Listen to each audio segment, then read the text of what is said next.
मुझे भूल गया क्या शेयर किया था। एक आधी बात मुझे अभी तक याद है। तो बहुत से मेरे पैगाम होते हैं यूट्यूब पे लग जाते हैं, शायद अगर आपको याद हो ज़रूर याद करें क्या बात है। आज जो शेयर करेंगे एक आधा नुक्ता आपको ज़रूर याद रहेगा,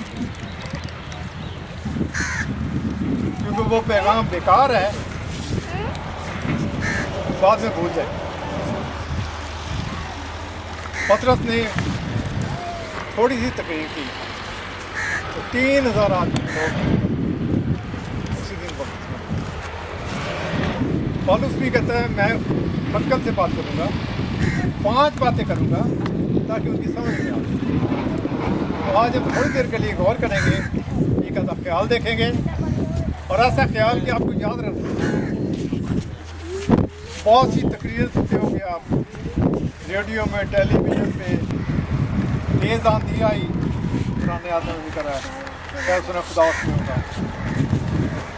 बता तेज चली, सुना ख्याल था खुदा उसमें नहीं, हल्की धीमी आवाज़ आई। तो आज हम थोड़ी देर के लिए एक ख्याल देखेंगे और उस ख्याल को हमें याद रखना चाहिए। आज का जो नुक्ता है, अक्ल की रूहानी हालत। हमारी एक अक्ल हमारे ज़हन है ना, आम ज़हन है, धूप में तो नहीं बैठे, छाँव में बैठ गए। हमारे ज़हन में कहा भी धूप में बैठे तो गर्मी लगेगी, आम बात है ना। अक्ल जो हमारी है ना, खुदा ने भी अक्ल दी हुई है, इंसानों को भी अक्ल दी हुई है, परिंदों को भी दी है, हर जगह को दी है। तो आज हम थोड़ी देर के लिए गौर करेंगे अपनी अक्ल की रूहानी हालत में नए पद 4 बाब 17 आयत से 24 आयत तक देखेंगे। 4 बाब 17 आयत से 24 आयत तक, और आहिस्ता आहिस्ता मैं इसका कुछ हिस्सा पढ़ता जाऊँगा और साथ साथ इसको समझते जाएंगे। खुदा का एक प्रोग्राम है, खुदा का एक प्रोग्राम है कि हम निजात पाएँ और नए मगर वो उस खुदा के प्रोग्राम से बाहर हो गए। उनका नाम वर्रा की किताब हयात में नहीं लिखा हुआ है और हमारा नाम वर्रा की किताब हयात में लिखा हुआ है। और अगर हम गुनाह करेंगे वर्रा की किताब हयात से नाम खारिज भी हो सकता है। इसलिए आगे मूसा कहता है कि आए खुदा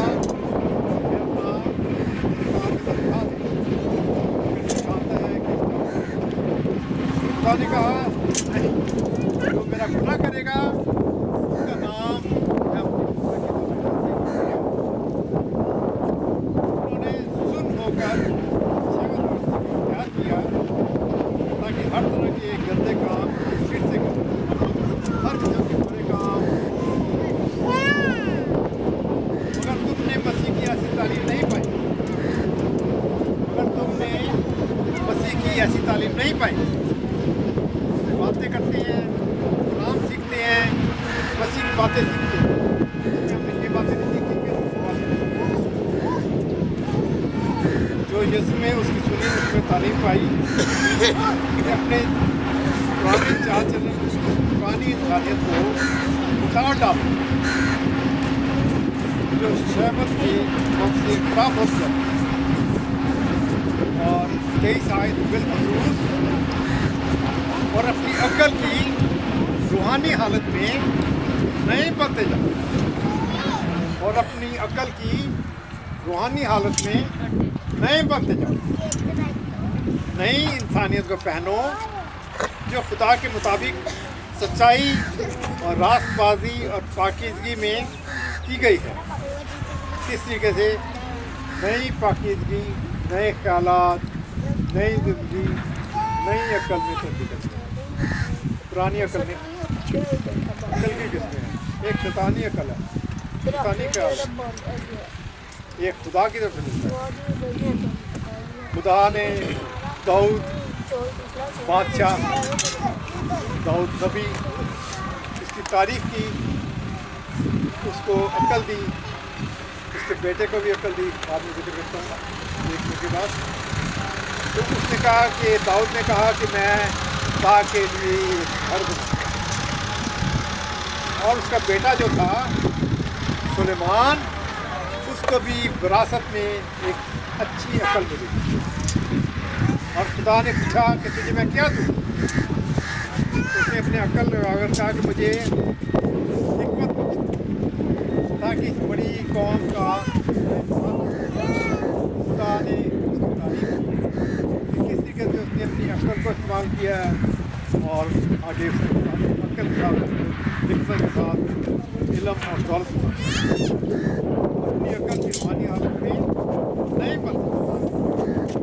आज हम सीख रहे हैं कि अपना ज़हन को इस्तेमाल करना है और ज़हन को इस्तेमाल करके हमने तरक्की करनी है। एक छोटा बच्चा है, बड़ा होता है, बहुत बड़ा जवान होता है, नौजवान होता है, बुजुर्ग होता है, जिस्मानी तरक्की। उसी तरीके से हमने रूहानी तरक्की भी करनी है। जब हम रूहानी तरक्की करेंगे तो फिर मुकाशवा 21 बाब उसकी पहली आयत, मुकाशवा 21 बाब और उसकी पहली आयत।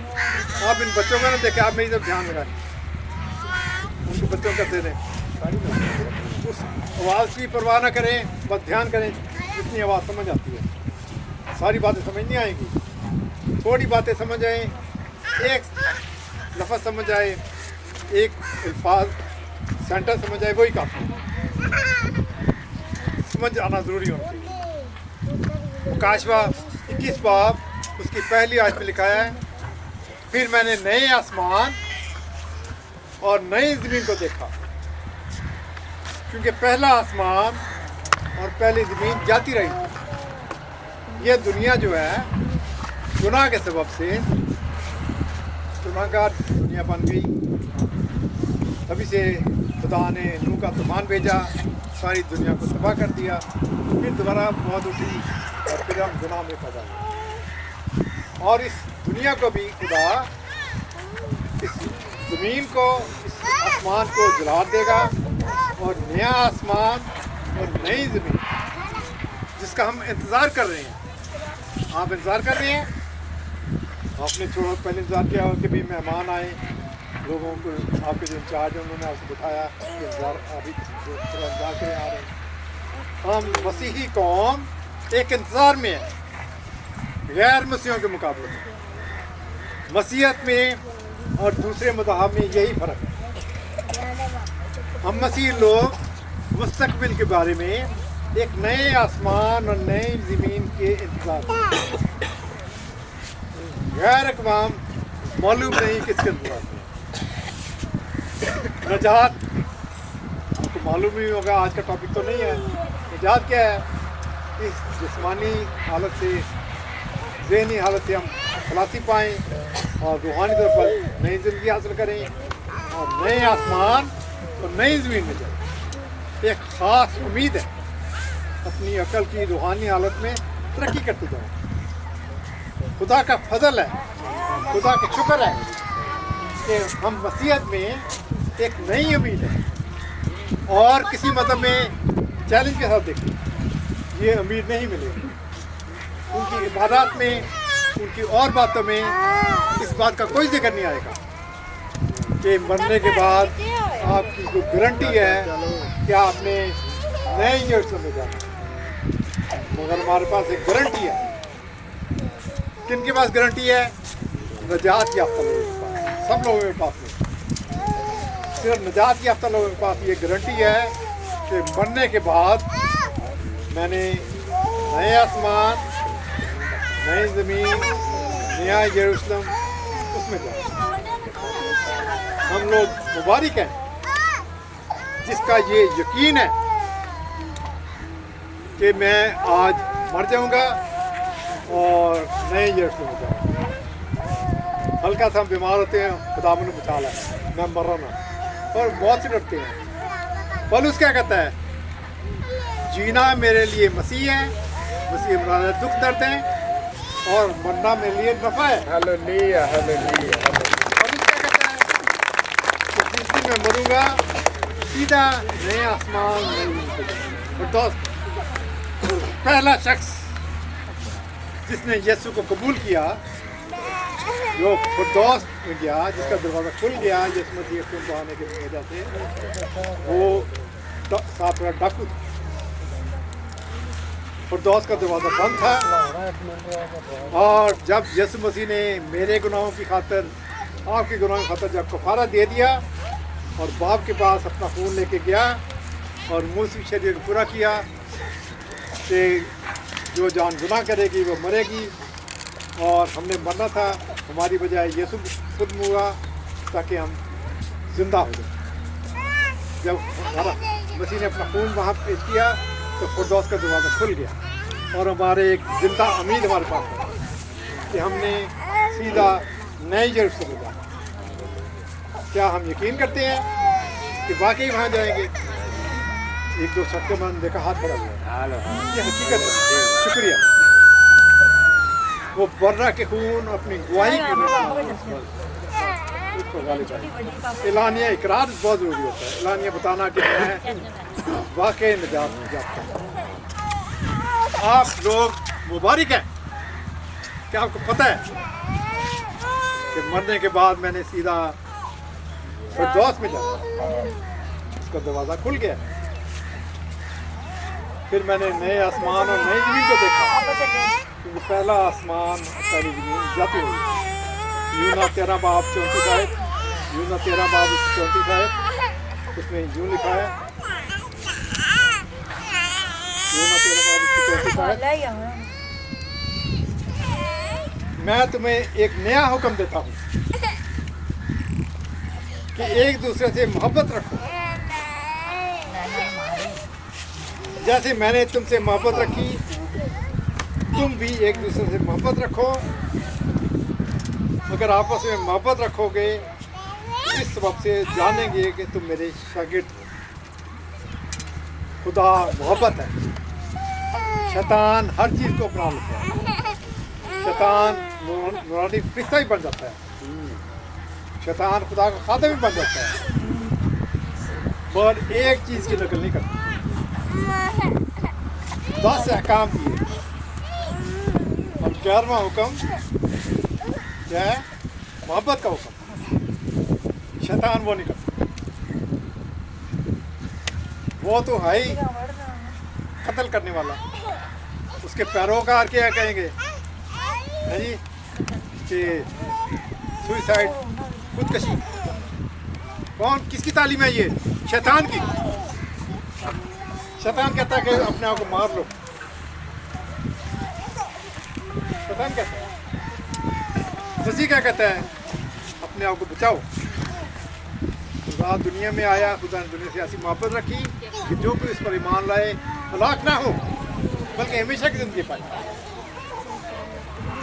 खुदा मोहब्बत है, मोहब्बत की तालीम है। अगर हम यीशु के पैरोकार हैं तो हम एक दूसरे से प्यार मोहब्बत गुजारने की वजह है, ना सिर्फ आपस में, बल्कि खुदा मसीह ने क्या तालीम दी? दुश्मनों से भी मोहब्बत रखो। जो तुम्हें सताते हैं उनके लिए भी बरकत चाहो।